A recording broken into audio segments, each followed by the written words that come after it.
what do writers want? They want something to write about, and I always had that. There was always, and both in my family and in my life, but also the range. Very early on, became a subject that I wanted to write about.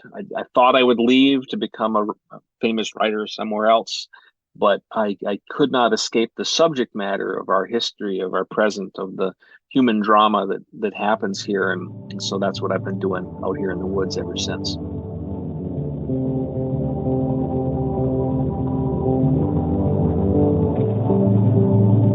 From the river to the valley to the sea.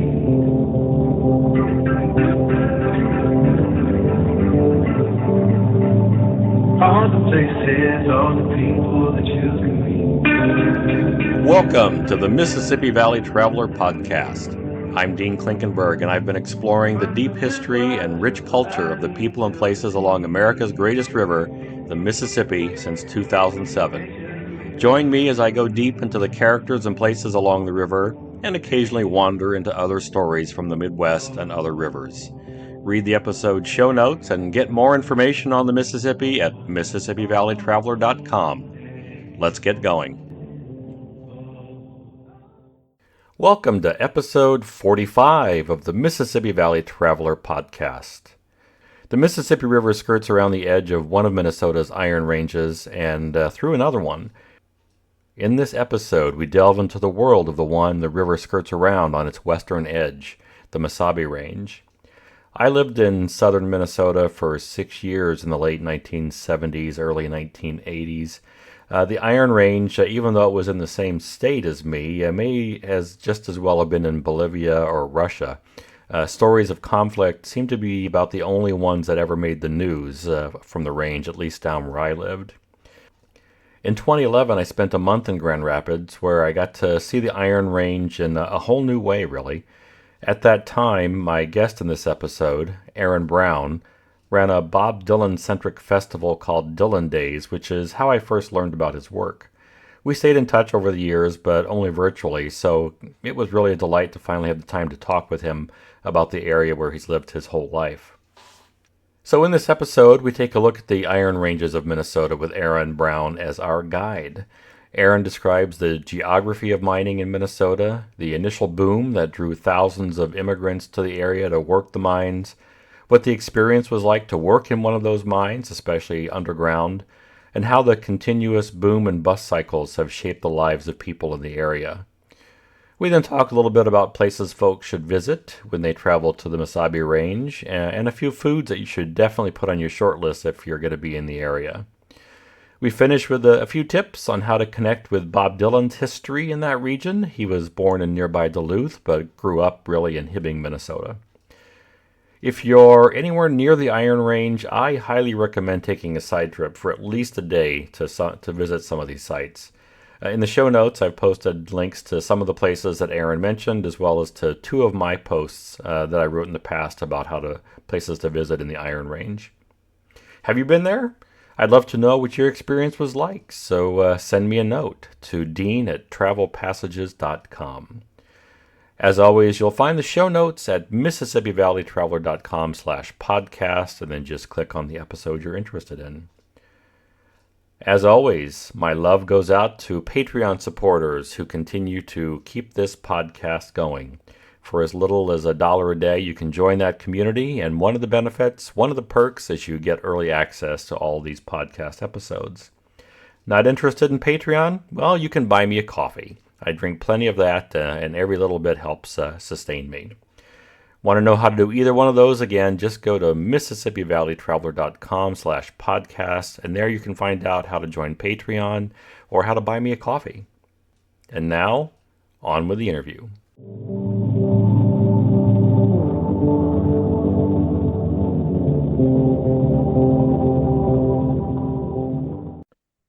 Aaron Brown is an author, a columnist for the Mesabi Tribune and Minnesota Reformer, and a communication instructor at Minnesota North College in Hibbing. He writes about the Iron Range at minnesotabrown.com. Welcome to the podcast, Aaron. Thanks, Dean. Thanks for having me. as we were just joking about earlier, we've tried for years to actually sit down and have a conversation in person, and I'm glad we get to do it now, but I'm a little sad that we're not doing this over a beer or a cup of coffee. Yeah, yeah, I know, right? And or on the banks of the Mississippi. That would be nice too. But Or that too, or maybe yeah. at the whole Rust Mine Overlook or something. Yes, right. Although I don't know if they allow beer up there anyway, I so. don't, well, allow is a separate matter of what's done. So, yeah. Well, thanks for taking time out of your busy day to do this. I think it would be beneficial if maybe we started by just going through some of the history of the Iron Range. I think it's a really fascinating area that really captured my attention and imagination. Uh, I had a chance to spend about a month in Grand Rapids more years ago than I want to admit at this point. I think it was 2011. And I had a chance to make a lot of trips to the Iron Range then and get to know the area a little bit. And I realized how little I knew before then. Let's just kind of start with the beginning. There's more than one Iron Range, for one thing. That's the Yep. basic facts here.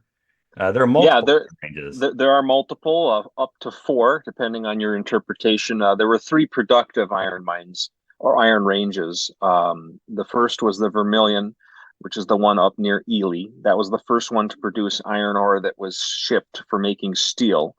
And then the Mesabi, which is the largest iron range, or was at its discovery the largest iron range in the world. Now it's the largest in North America. And then a little later on, the Cuyuna Range, which is down by Brainerd, Crosby, Ironton area. And that was a smaller range that nevertheless produced ore for a number of years. So those are the three productive ranges. There's the Gunflint Range, which is a small iron range up in the northeast, and there are other little iron spots around Minnesota. But today, the Mesabi is the only active iron mine, iron range remaining. The Mesabi, and of course, Mesabi means sleeping giant in the Ojibwe language. So it's this notion of, it's a formation that looks like a giant laying on the land, sleeping. And of course, the legend of Mesabi is that the resources of the region would provide for the people of the future the giant's treasures, of course. And for the native people, that was wild rice and game and water. And another interpretation is that timber and iron ore resources could be included with that. And since European settlement, that's been the story here. So it's an area that has a long history of providing the basic necessities of life, and people felt, I think, a very strong connection to those handful of basic resources, whether it was the wild rice or iron ore. Mm-hmm. And Uh, of course, they're still producing natural. The wild rice is still here, and it's still a active cultural area for the Ojibwe people. And it's of course interspersed with this massive industrial. I guess some would say carnage, some would say progress. It's this enormous industrial zone of the Iron Range. To see it from the ground is astounding, but to see it from the air is to truly see the scope of the largest mining region in America. so is this the only place in the U.S. where we mine iron?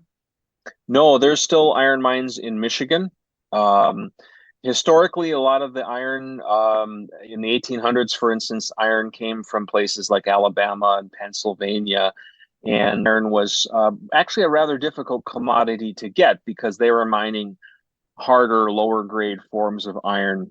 And in the 1890 or 1880s, explorations were made here to find iron ore, and it was ignored for actually many decades prior because it was a strange kind of iron or hematite. It was soft. It wasn't like the iron they were mining in the other parts of the country or even the world. But once they discovered how to process the ore, they realized it was richer. It was actually a vastly richer iron ore. And that's what fueled the boom that formed most of the communities you'll find in this region today, is that they're all about 100 years old, maybe 120 at most, 125 in a couple instances. And that's because that's when the Mesabi was opened. And that's when all these towns were started. So, and that was really a period of explosive growth, as I recall reading this. Like once they figured Yep. that out, then mines opened up all over the place, and they needed a lot of labor. Where did the people come from who were going to work in the mines? Yeah, well, there simply weren't many people at all in the region, of course, and so they had to come from other places. Some came from mining regions like Michigan, where they had an active copper mining industry and then an iron mining industry. But that wasn't enough. And most of that labor came from overseas. It was immigration, mostly from Europe. 43 nationalities are represented in the history of the Mesabi Iron Range. Again, mostly European, though not exclusively. And yeah, basically, the immigration laws of the 19th century and early 20th century were quite a bit different than today. People could, if they were healthy and especially if they were married, could get into the country relatively easily. And because of the demand for labor, there was a straight line. You would get off the boat in a place like New York, maybe up in Canada or some other place. You get on a train. Um, if you were from, say, the coast of Dalmatia, former Yugoslavia, modern day Croatia, or southern Italy, where a lot of immigrants came. You came from a warm Mediterranean climate. You came to New York, depending on the time of year, it could be hot or cold. But then you got on the train and you went through Chicago and you went north and you went further north and you went through a forest that was cut down, that was acres and acres of stumps.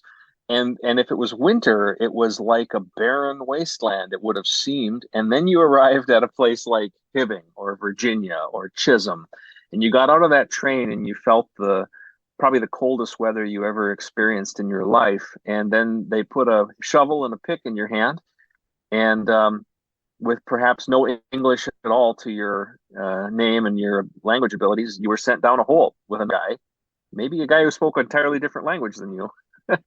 And you'd have to mine iron ore, and that was the history of a lot of people who came here. You make it sound so attractive. So, Well, I want to just highlight. I like to highlight. There's kind of a, you know, a hero's tale of settlement and development in this country, and I understand that that's part of our history and it's worth celebrating. But I also like to highlight how much of a sacrifice it was to come here for the people who did. It was very difficult. It wasn't until the next generation or even two before people really realized the benefits of the American dream, as it would be called. And so that generation that came here really put it all on the line for future generations.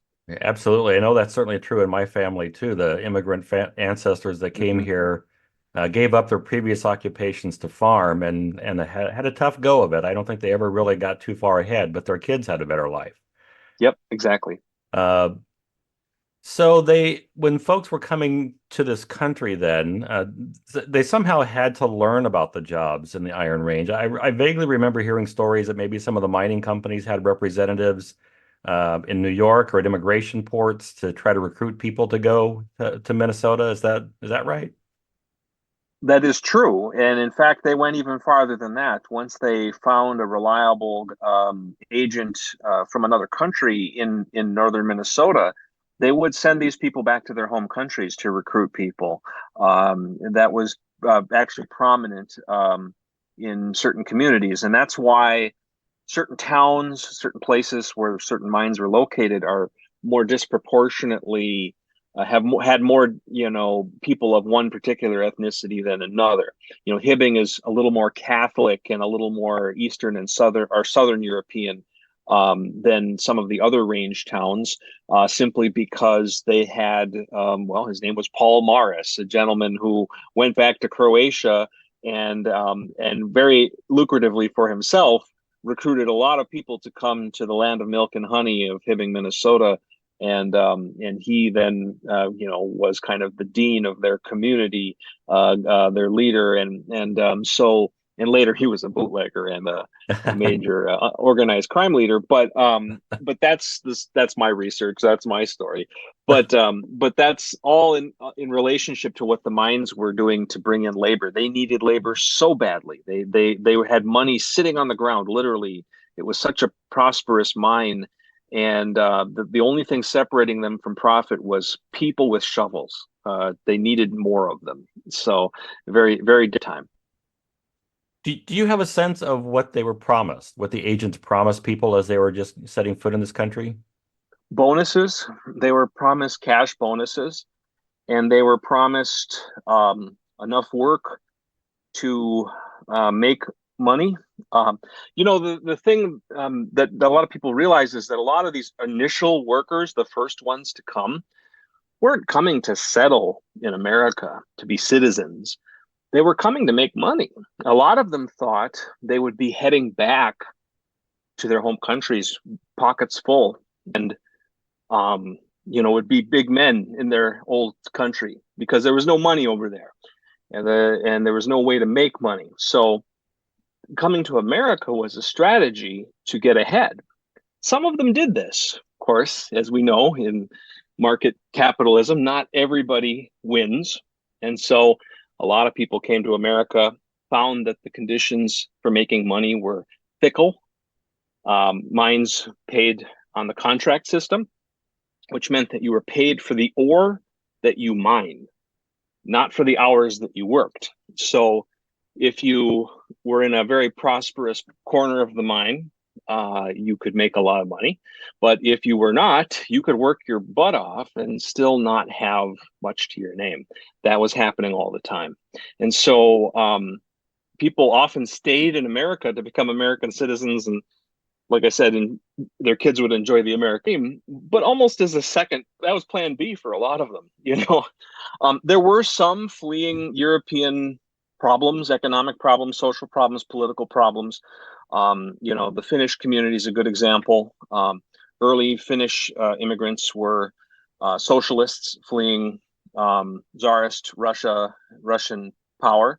And then after a while, when the socialists took over in Russia, there was a little role reversal, and some of the what they called the whites, the reds and the whites, some of the white Finns came over, the more conservative Finns, and then that flipped again as their governments went up and down. So there's a lot of it wasn't just one thing. Just because the Germans were here or the Slovenians or the Finns or the Italians, these countries were very nuanced, and people were often fleeing specific regions for specific reasons, and so a lot of that is reflected in the groups of people that came over and settled. People knew each other. There was a community of people who maybe even knew each other in the old country who then set up shop in a new part of the world. So very fascinating history. Yeah.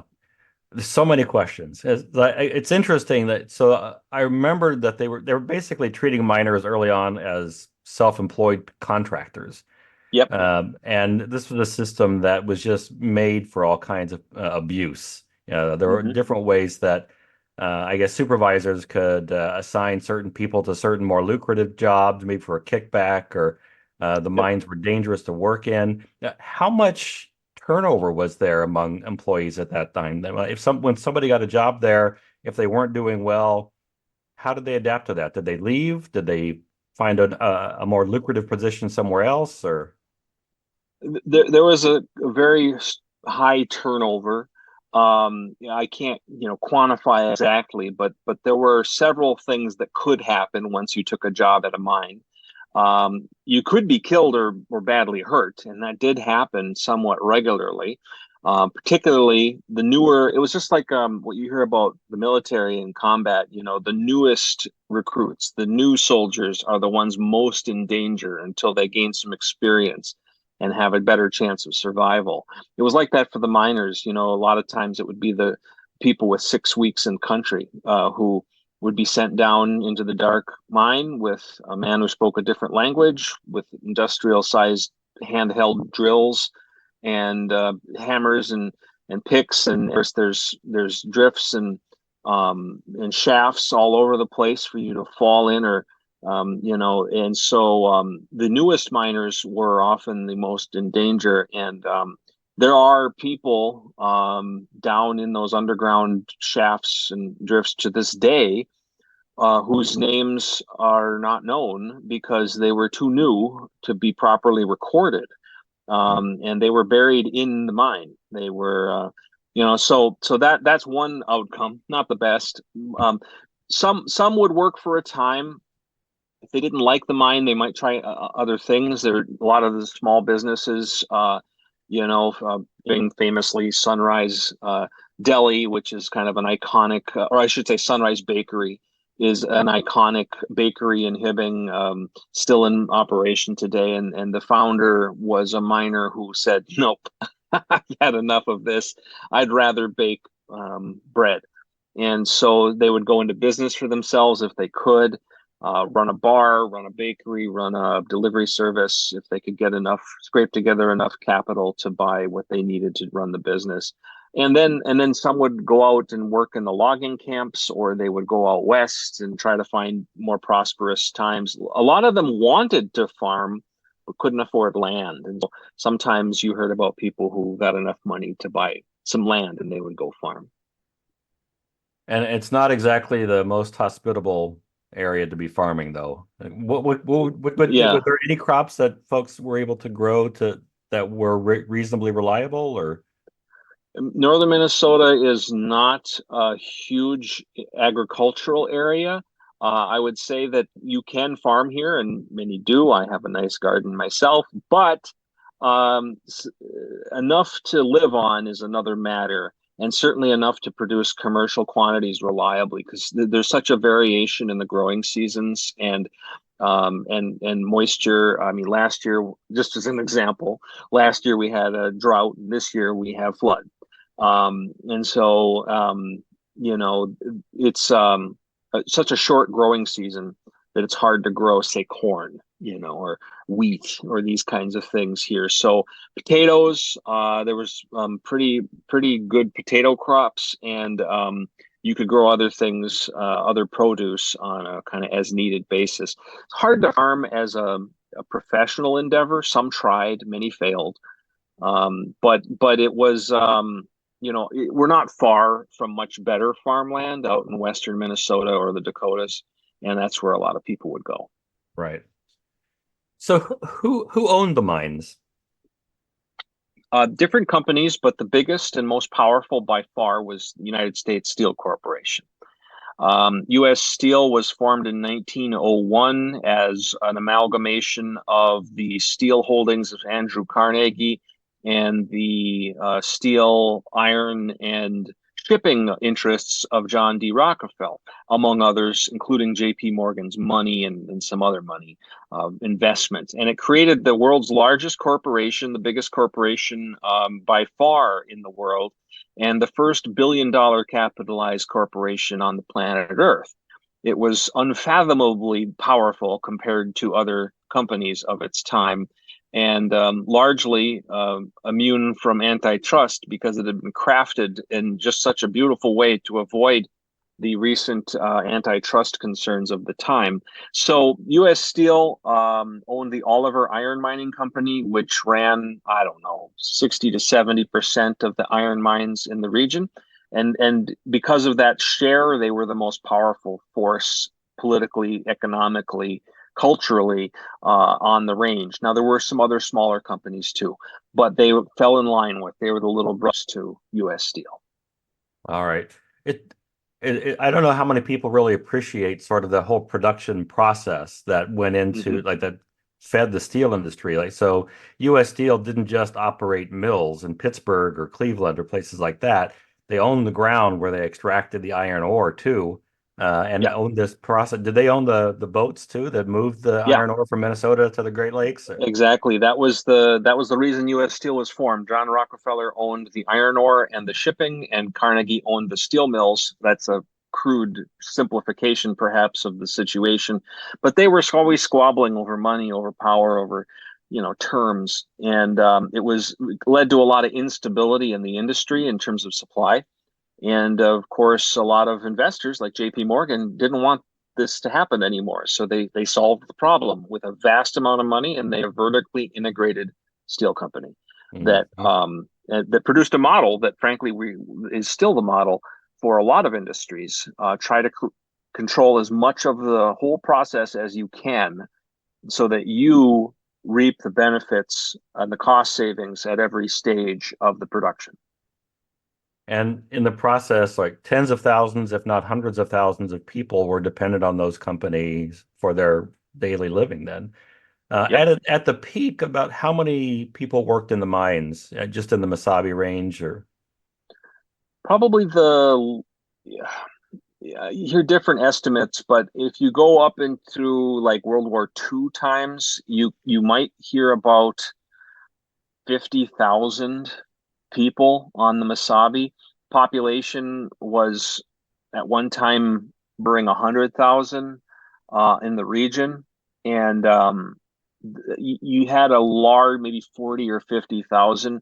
And that was right at the end of the era when you literally needed people with shovels and picks. They might have had big steam shovels, and they did have big steam shovels moving iron ore, but you still needed workers on the ground to kind of fill buckets and fill trams and carts. There was still some underground mining through the 1950s. Um, and so you needed physical labor a lot more than you would in the years that would follow. Now, today, there are just shy of 4,000 miners working the Mesabi, and they're producing the exact same amount of ore as they were at the peak of all of those people working. So it's pretty much a tenth of the workforce as the peak, but producing the same amount of iron ore. Well, you can, so times can be good for the iron industry, but there's still so many fewer workers that it's been really hard on the communities. right? It's the same story that happened throughout all of the industrial sectors of our economy, right? Yep. Mechanization and now Mechanization robots that and et cetera. Yeah, just like Detroit. Detroit's whole problem was you no longer needed that vast workforce to make the cars. You could do it Right, a lot fewer people. right. And it happened in agriculture too. Yeah, as Yes. combines replaced field hands or so um wow. So I remember also like vaguely like this might have been from your book. By the way, we should mention that you wrote a book called Overburden in Hmm. 2007. It's a collection of stories and about your years writing about and growing up on the Iron Range. Terrific book. I have a copy. Everybody should go get one. Well, Maybe you're going thanks. to have a follow-up to that at some point there, but I do. I'm working on a book now that'll be a historical book called Power in the Wilderness, and I hope to do kind of a maybe around 20 years, kind of a new look back on the range because a lot's changed since I wrote that book.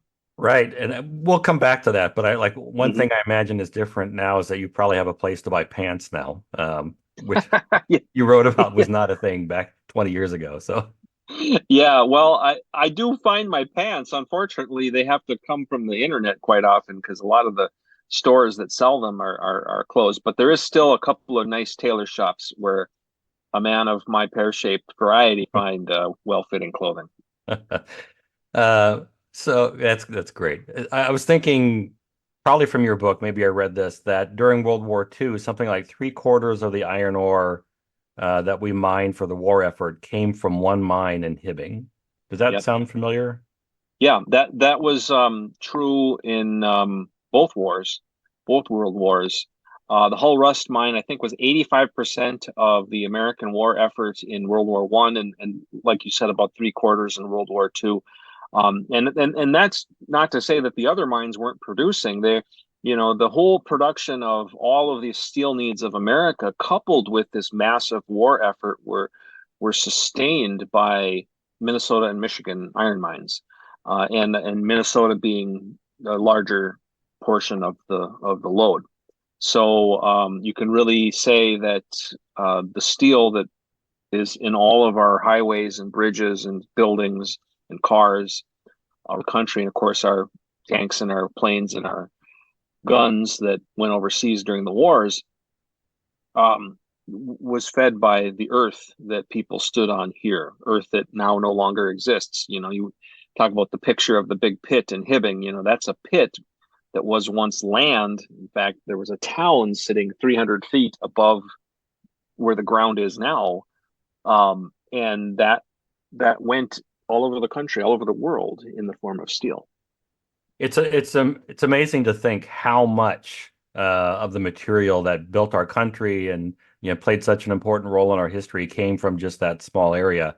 And fun fact, it was American soil in part because of a surveyor's error or a misunderstanding of where the Mississippi River began, as I recall from history. That Yeah, Mississippi River was one of the confusing points, and then the Rainy River, and some of the there's a certain um, interpretation that had they followed their intent, the American border would have been essentially the Mississippi River where it curves in Minnesota, and it would have brought the Iron Range would have literally been a border region, and you can just imagine the squabbles over mineral rights on an international border, like would have been crazy, but we might have very actually different. had we might have had a war with Canada over I that. think it's not, especially early on. You could easily have imagined that, Yeah. just because of the money involved.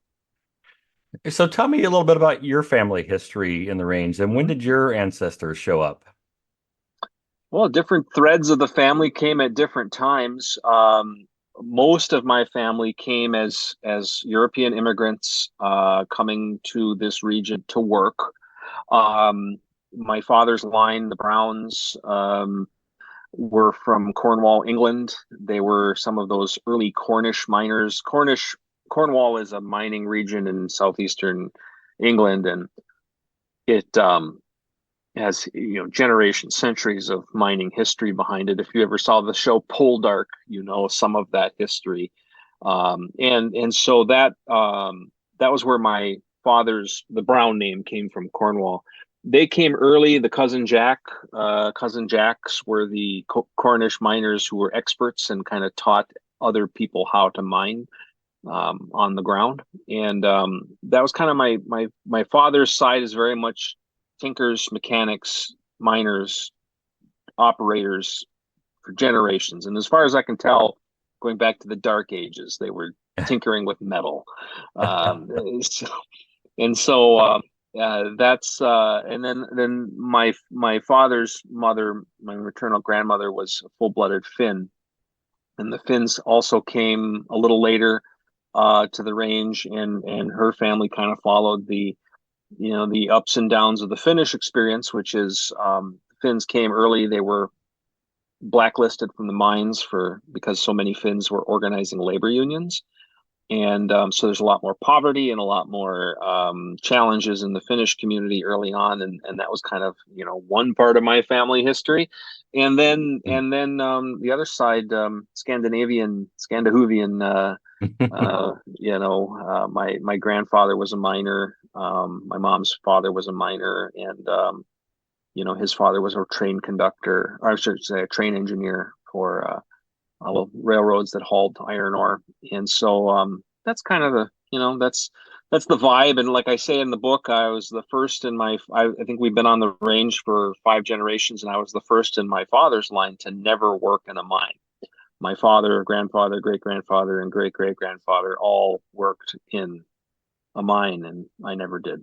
So Well, well, you construct sentences, so you're still kind of in the yeah, construction phase in a I am. sense. It's this Yeah. process. It is a process, and there is a market, and supply and demand is not always what you want. But yeah, Yeah, exactly. tell me. I know that feeling.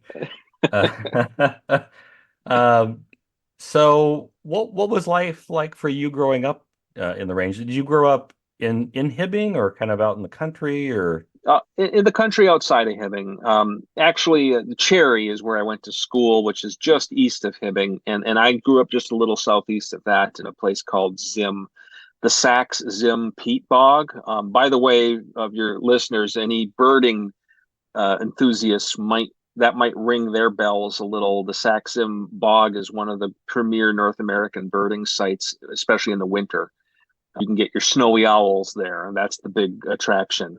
And so I didn't know that growing up there. I knew that I lived on a junkyard that my grandfather and father ran, and we lived in a trailer house, and I never noticed the birds. We had other problems, but I grew up, a little closer to the edge, both economically and socially, and it was a fascinating upbringing for a boy to just play in junk and look at all those old cars. And I talk about that in the book a little bit. But I loved it, and I also learned a lot. Like go to school and go to college, I was always fascinated by reading too. So it kind of melded to the kind of very blue collar.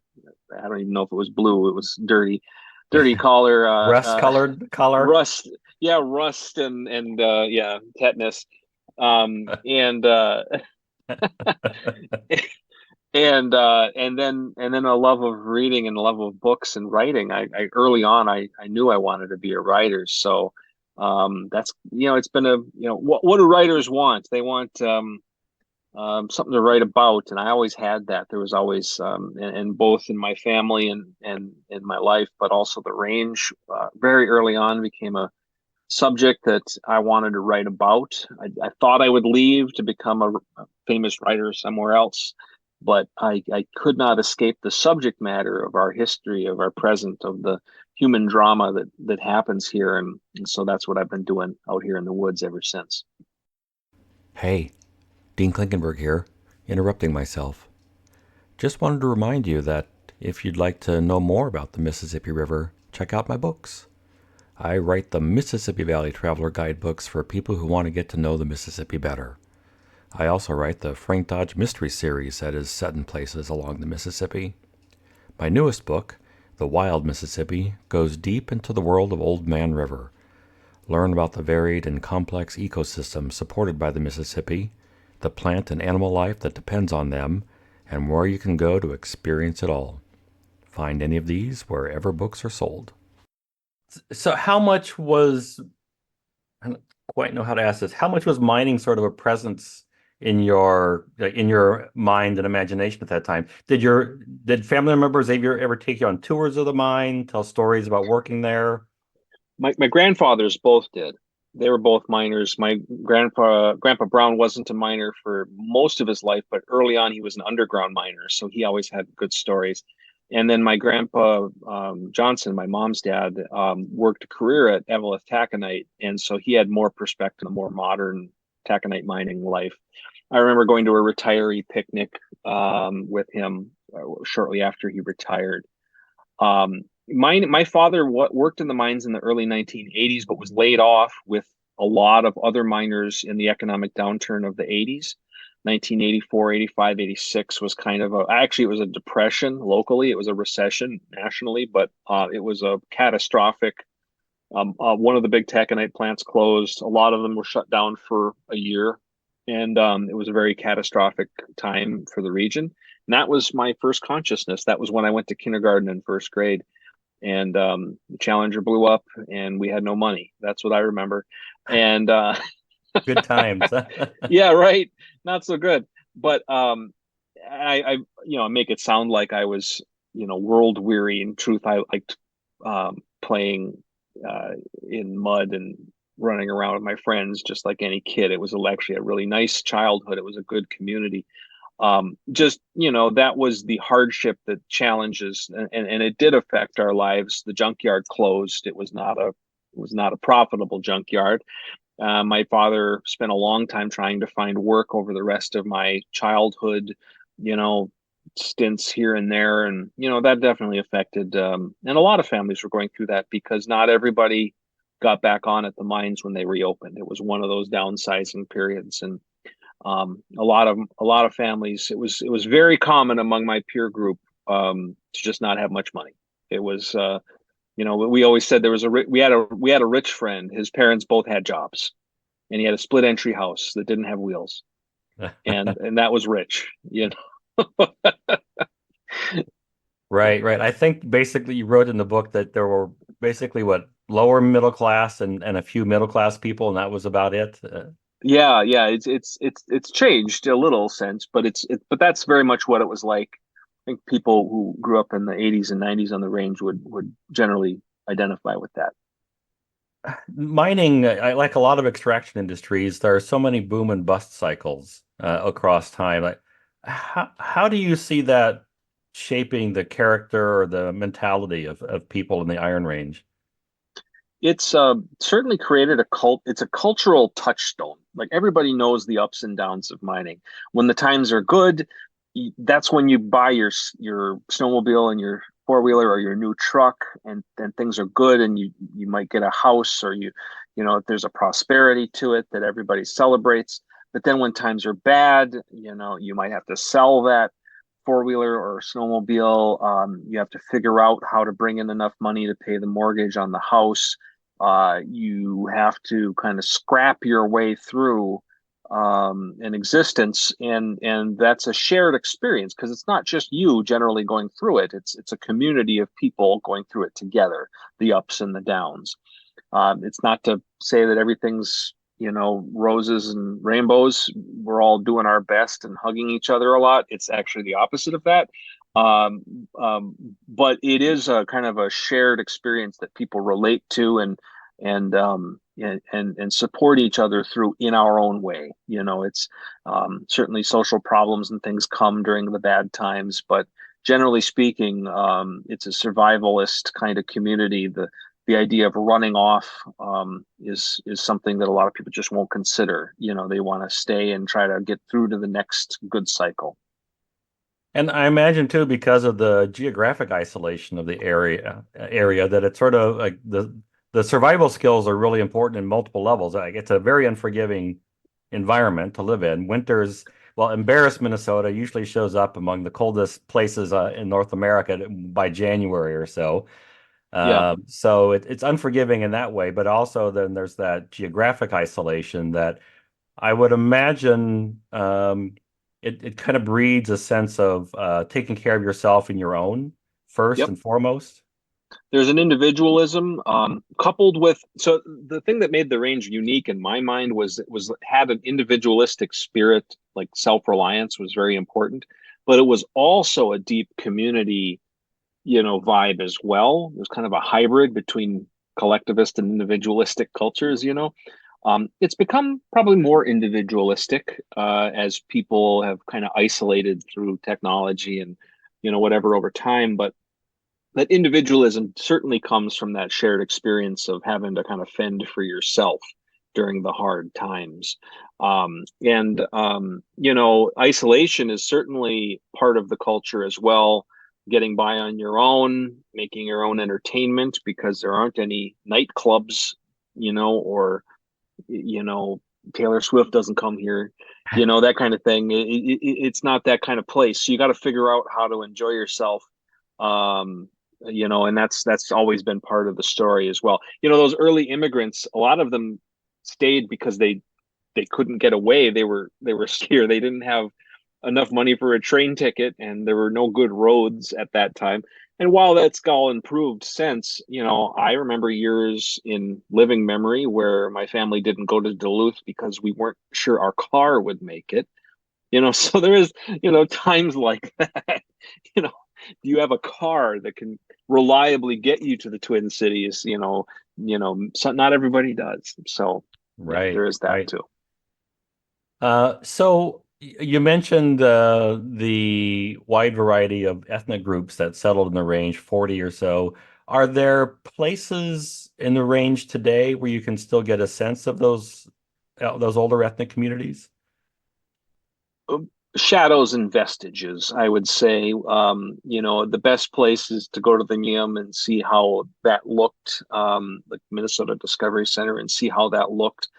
You will see it in our town, in our street names, and the names of some of the historic buildings, and some of the marble work and the concrete messages imprinted from the past. You'll see ethnic names you wouldn't see elsewhere. And you'll of course see it in our phone books. Not that anyone uses phone books, but I read names at my community college's graduation, and so you read a lot of Slovenian, Croatian, Italian, names that reflect that history. But in truth, the the the ethnic groups kind of homogenized over time. A lot of intermarriages, things that would have been scandalous, even 80 years ago, are now commonplace. Ethnic groups marrying, and a lot of us have kind of adopted.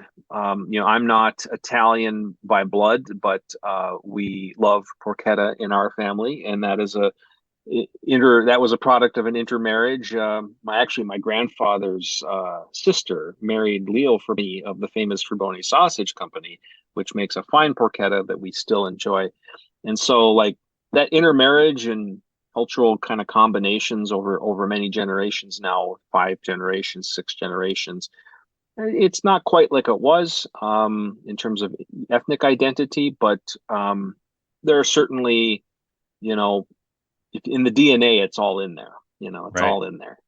I imagine like the spelling nightmare if a Czech person married a Finnish person and they hyphenated their name, you know.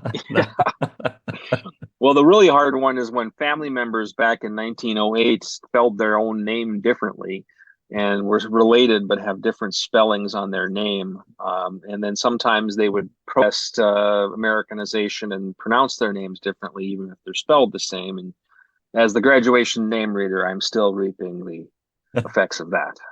You are a brave man. So yeah, I think you sort of hit on this too. It seemed like if there's one place probably where you get where you can connect a little bit with some of the range of ethnic groups in that area, maybe it's through food. Yeah, Pasties, you know, have they're pasties. popular food up there, and they believe it came from Cornwall initially, Yep, right? They were Cornish that miners is who brought right. them. I have a family Cornish pasty recipe in a box somewhere that I have not yet worked up the courage to actually make for myself. But I do consume a number of pasties in a year, more than your average person. And yeah, so the Cornish pasty, a meat pie, if you're not familiar with it, very buttery. It's basically half butter, half meat, and with some vegetables in there too. Hmm. And of course, famously, the authentic pasty also has rutabaga. That's a big key ingredient. But anyway, or Swedes as they were called in Cornwall. They called them Swedes. Anyway, I digress. But basically, that was a food that the Cornish miners brought, and the advantage of it is it's this pie. You can wrap it. You can put it in the oven in the morning, warm it up, and then wrap it. Put it in your overall pocket, and it's still going to be warm at lunch break. And you can eat it without utensils. It has the ridges which you can hold and use as handles. You don't have to, if your hands are dirty, you can discard the ridges that you were touching and just eat the good part. And so that was a very popular food because even if you weren't Cornish, you realized the advantages of eating that if you were in a mine. And so that, and then the Southern European former Yugoslavian countries had different traditions with petitza, a dessert bread, and that got to be very popular. There were mojikas, soups and stews, and these got to be things that were served. Sarmas, were these little cabbage rolls were they crossed the ethnic lines because people would serve the food to their friends and serve them at functions, and people got to like different kinds of food. And so it was kind of a melting pot. You do have a very interesting culinary tradition here. Porchetta pasties are probably among the distinct foods. Porchetta is a spiced pork. That's fennel is the key ingredient in a porchetta, and those are things that I greatly enjoy, and I'm not necessarily related to those traditions genetically. Right. Although you can proudly claim that pasty tradition. So Yo, pasties for sure. yeah. I'm half pasty. I'm more pasty than man. I love them. There's Yeah, the they're little great. shop in Grand Rapids, Pasties Plus. They Yeah, that's a specialize good just one. yeah. But I noticed that you can pretty much find them in just about any grocery store in the area too, it seems. Yeah, yeah. Even like Walmart sells them, but Hmm. like local grocery stores will carry. Fraboni's makes. I'm not here to promote my great uncle's company, but Fraboni's makes a good pasty that is available at a lot of local grocery stores, and those are the ones that I tend to eat the most. Yeah. Well, and you mentioned the Sunrise, I guess bakery. I guess I was thinking Yeah, deli, but yeah. they So have I a know. deli. There's a deli, and they're different companies, but yeah, they're both old companies in Hibbing, both related. There was offshoots of the same original owners. But the bakery is the one that makes they have I think pasties and Of course, the thing local, the churches had all these pasty sales. That was a common fundraiser. So there's a lot of pasties that are made by church ladies and youth groups. And I made for the Cherry High School band. We had a pasty. I remember making pasties. You'd stay up overnight making pasties once a year, and then pasties would fund the band. So Nice. that's something I remember. So maybe it was Sunrise Deli that I stopped at that had a like prepared food section where I got some Yep. sarma to go. Yeah, Uh, that's the deli, yeah. and then the bakery is not far away, and that's the baked goods. But yeah. So Mhm. obviously, if you're visiting the area, you have to go to both. Well, you need to go everywhere. Yeah, if they serve food, you got to try it. Yeah. Um, let's talk a little bit about travel then, about and Hmm. visiting the range. I remember I had made multiple day trips into the Iron Range when I was in Grand Rapids.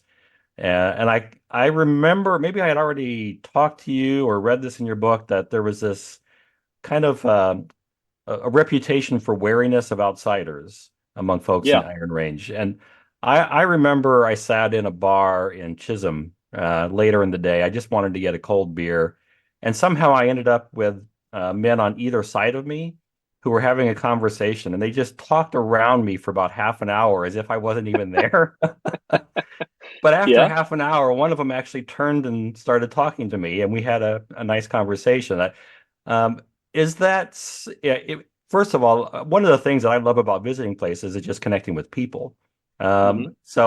We'll talk about sites next, but just in terms of places where you might be able to go to meet people and hang out, what do you recommend on that front?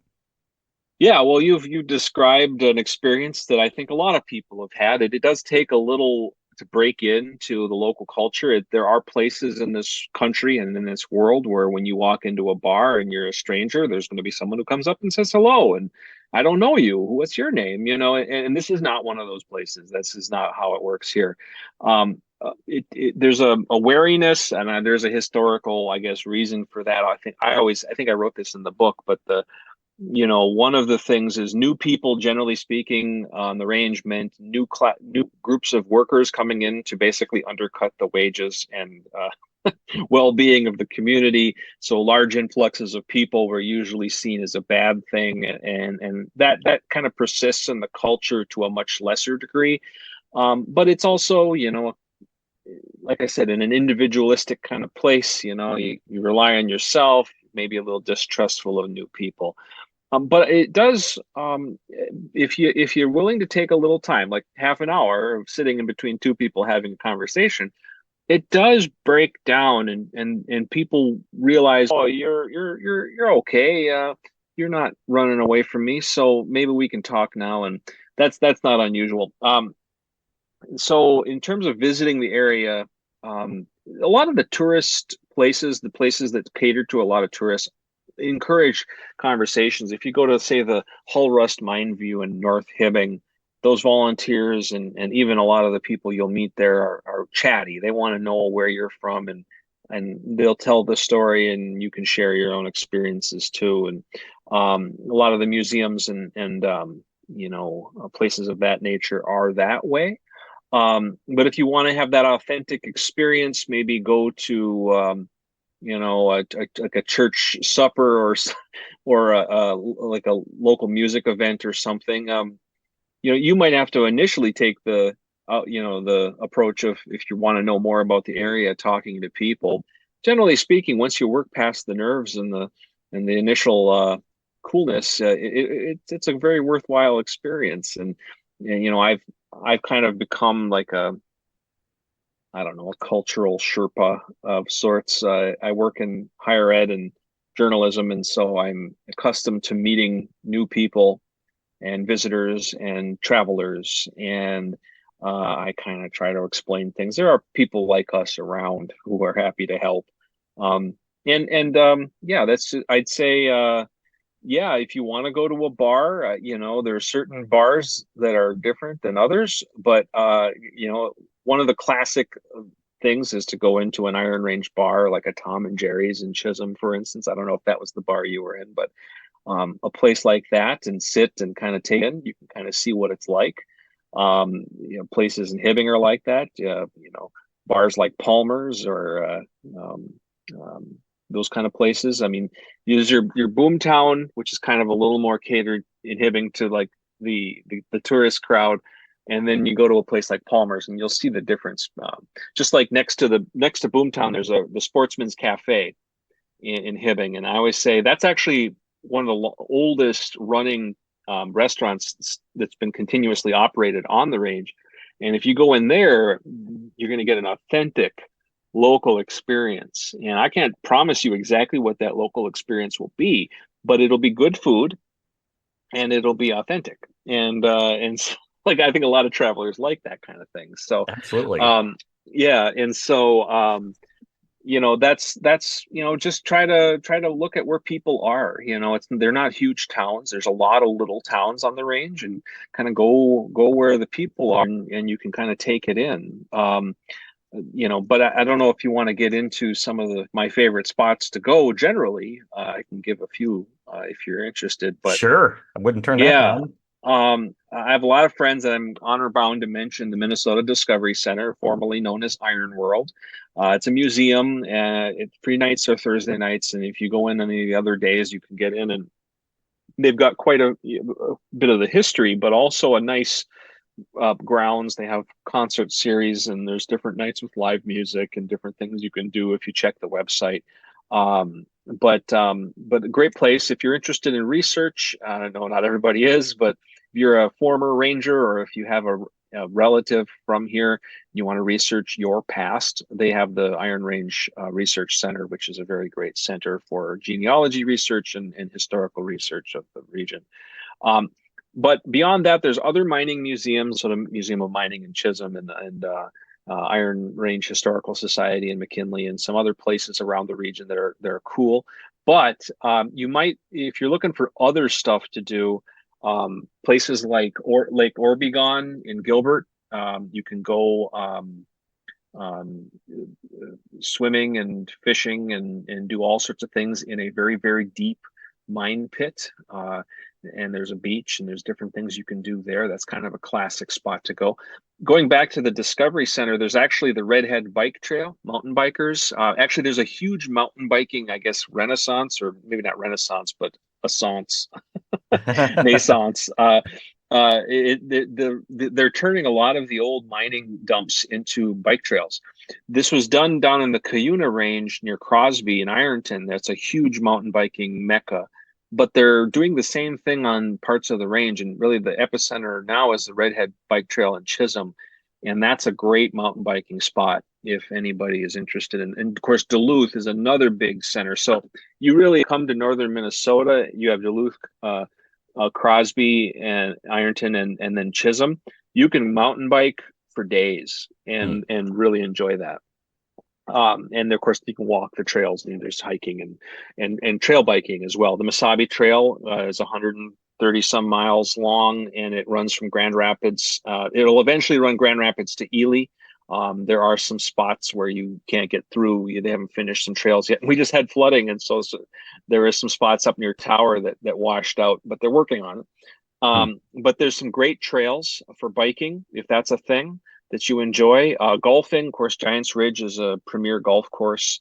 I am not a golfer. I rather detest the sport, but it is, people tell me it's very nice up there. And also at Giants Ridge, there's a lot of resorts and things in that area. It's kind of a rocky, interesting terrain kind of area, one of the highest points on the range. And so it's a great spot. And then I think just the town of Ely all on its own. I don't know if people want to go camping, if you're interested in going into the Boundary Waters. That's a real commitment, though. If you're not quite committed to go rough it for a week, just spend a day or two in Ely or Grand Marais on the other side of the Boundary Waters. These are resort little towns. They'll remind you kind of a old movie about a tourist town, and they've got shops and cafes and little things going on all the time, and those are cool towns to go visit. In addition to all of the mining towns, the blue collar towns of the range. Yeah, I've been rewatching Northern Exposure recently, and I Yeah, kind of feel like yeah. that could have been Ely.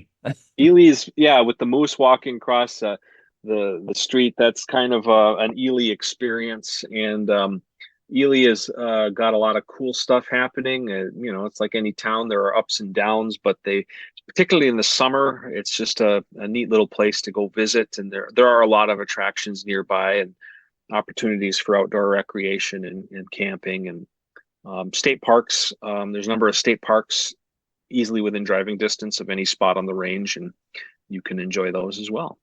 Yeah, and I know Ely. I mean, well, maybe I'll do a whole episode on Ely at some other time. But I remember going there with my with my husband a few years back, and we were able to rent a canoe for a day to dip a toe into the Boundary Waters, basically.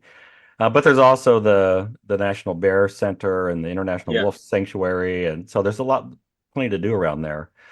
Um, so let's come back to mining for just a second. I don't think this is the case anymore, but when I toured up there with my brother in well, whatever year that was, a while back, we were able to take a mine tour from the Minnesota Discovery Center. I don't think they're doing that now post-COVID, but is there any place where folks could do a mine tour? Yeah, they used to do tours of Hibbing taconite out of the Discovery Center. I don't think they're doing them right now. Um, Mining companies are big and tough and strong and very sensitive. Uh, so and so they've it's harder to get a tour for legal reasons, and it's not that there's anything horrific happening. It's just that they worry very much that one of your little tourist photographs might happen to capture an accidental OSHA violation or something, and they don't want to take the risk. Not that that's a common occurrence, but so it's harder to get a mine tour. Mintac over in Mountain Iron, I think, still does tours, but you'd have to check me on that. But Mintac used to do summer tours, though I have to admit I haven't checked on that in a while. Mintac is the biggest iron mine in Minnesota and in I think North America. So you can still take a look at that. I think they do weekly tours. You have to reserve in advance because they do fill, if I recall. The last time I checked into this, that was the case. Hibbing Taconite, I don't think is doing tours right now. And part of that is the Hibbing taconite has changed a lot. They're depleting their last of their current mine plan ore, and they're actually looking for new ore. So they're exploring different corners of their property, and so I think things have changed a little on the grounds, and they're just a little hesitant to have a lot of people around for that right now. But the thing about you might not get into a production plant, but you can get to these mine views on the edges of places like Virginia and Eveleth and Hibbing, and now you can drive on 169 between Chisholm and Hibbing, the main highway, and they're mining right up to the edge of the highway. You probably get a better view driving by than you would from the mine view itself. That's how close they are mining to the highway right now. So just being here, you'll get a good glimpse of mining activity and what that looks like. Yeah, and I know a lot of people when they drive through the area, they see the hills and the lakes and things, and they assume that this is just this beautiful landscape, but almost all of that is a result of mining, right? The Yeah, hills are piles of overburden of rock that they didn't have iron ore or like rubble, and yeah. then the lakes are often mines that have just filled back up with water, right? Exactly. Yeah. And something to consider for your, I don't know, 2112 travel plans, future people. One day when the mines close, all of those mines are going to fill in with water. And in fact, it's pretty clear that there's going to be a massive human-made lake that span many, many miles across the region. Could be instantly become one of the biggest lakes in Minnesota, a state known for big lakes. And so, they're all fighting the water table. They're pumping out water at all hours to mine these pits. And so, yeah, they fill in with water, and they're very deep lakes. The water, contrary to what a lot of people think, is very clear, and it's not like polluted mine water. If anything, it's too clear and makes for some challenges that way. But it's for recreation, it's actually very suitable. And so that's why you find paddle boarding and swimming, people who swim the mine pits, and people who scuba dive, and people who use the pits. And of course, you stock them with fish, and people can go fishing. And you see a Mhm. lot of that too. I guess I have a bit of a flair for drama at times too, so I like monumental sculptures. I love the Iron Miner sculpture in Chisholm, just Yeah. across the road from the Minnesota Discovery Center. Yes. That was the brainchild of Vita Panikvar, the longtime editor of newspapers in Chisholm, a couple of different newspapers. Vita was the first woman to run a newspaper on the range, and she did so in the late 40s. And so, really kind of a trailblazer, and was a major titan in local communities. And it was her idea to kind of craft a massive sculpture honoring the iron mining past. And so the Iron Man is a kind of built to remind her of her own father, I think. And so it was commissioned, and through a great process. Of course, famously, I think we got on Jay Leno or one of those shows, because the headline in the local paper was, I believe, thousands gather to see Iron Man erection, and that was unfortunate, but very earnestly written. Right. Well, that would go viral today for sure, wouldn't Yeah, yeah, it? I'm mindful of the time. I don't want to keep you forever, but I kind of feel sure, like I haven't done my job if I haven't asked you about Bob Dylan. yeah. Little Bobby Zimmerman spent much of his childhood in Hibbing and graduated from Hibbing High School. How can people connect to, or if people interested in learning more about his Hibbing or Iron Range years, how can people do that? Yeah, well, we've never made it super easy. But it actually, in a way, I think Dylan fans appreciate that it's kind of like an escape room. It's a puzzle that when you get to town, there are clues everywhere.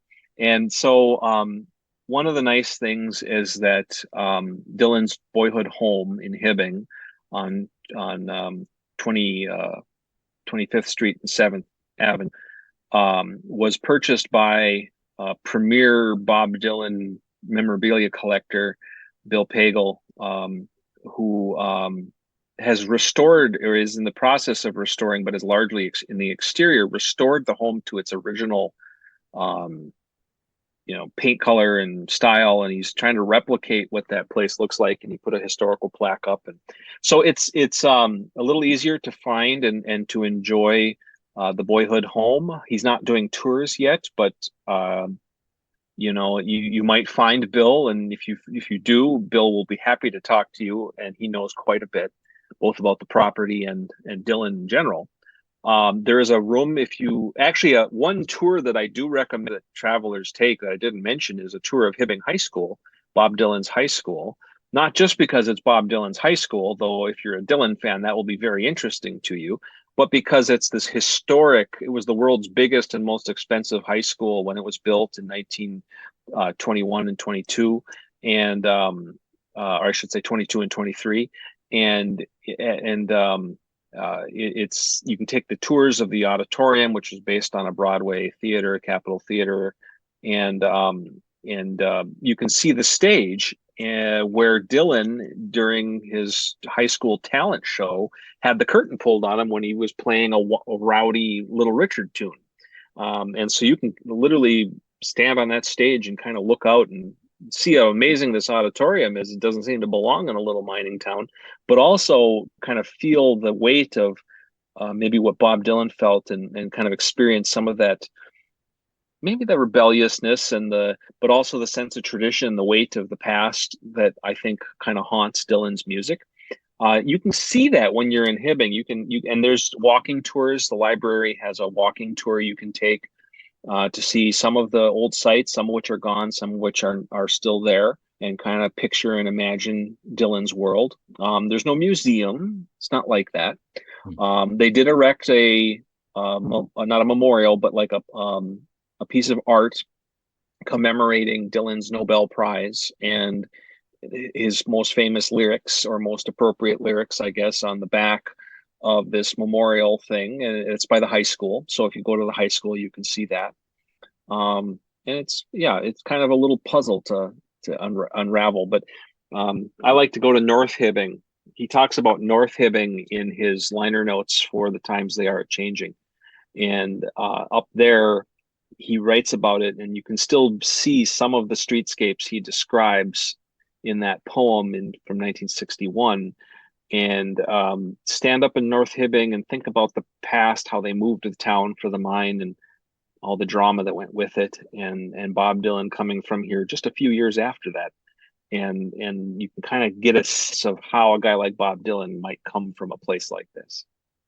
I think physically visiting places like that has an impact on me. I think it provides like a deeper sense of understanding or appreciation for the art that somebody created.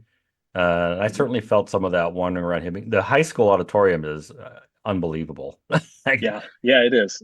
it would be a beautiful auditorium just about anywhere in the world, and to think that's a high school in Hibbing is especially mind-blowing.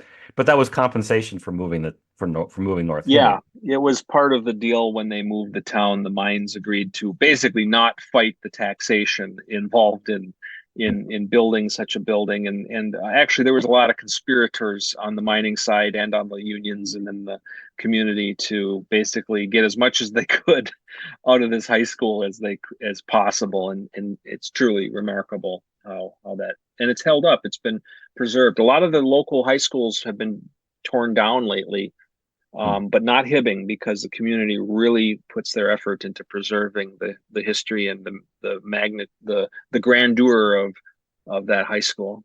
Hmm. So I know at one time, again, many years ago, I think you were the one who was running the Dylan Fest in Yeah, Hibbing, Dylan and then days. you had to give that up at some point, maybe because you had a family and far too many other things to do. And then it It kind slipped of, away over the years. Yeah, yeah, we closed up shop. We just didn't have the volunteer base that time, and shortly after we did, I think that was 2016 or 15 or something like that. And shortly after that, a different group of volunteers formed the group that made the statue project.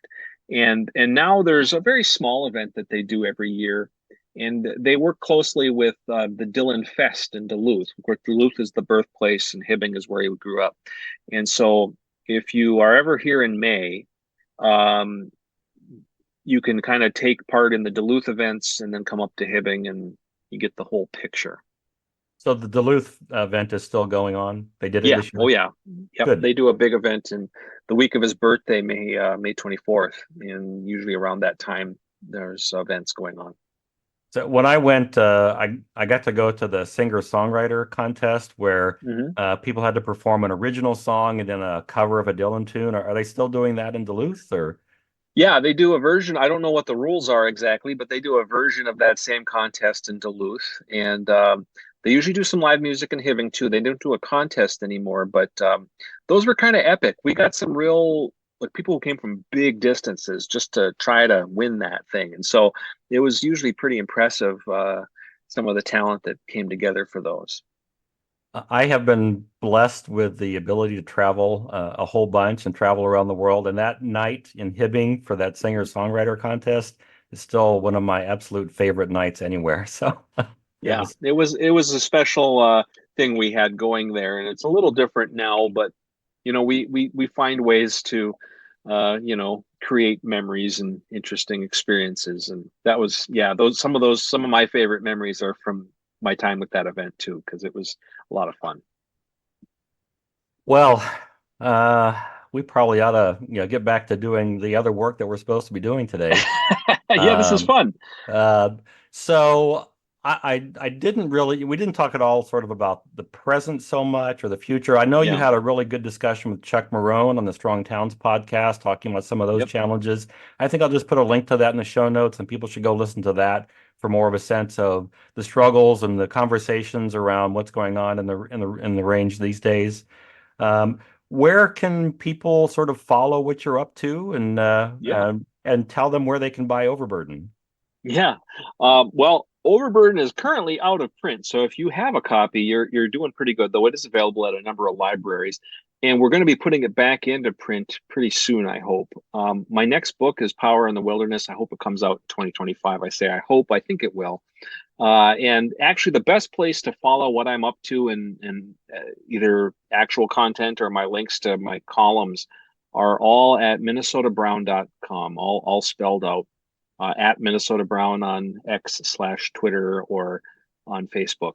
And so, and that's probably the best way to follow what I'm up to. And I'm producing at least 1 or 2 columns a week now. And so you'll find some of today's and yesterday's most interesting stories there.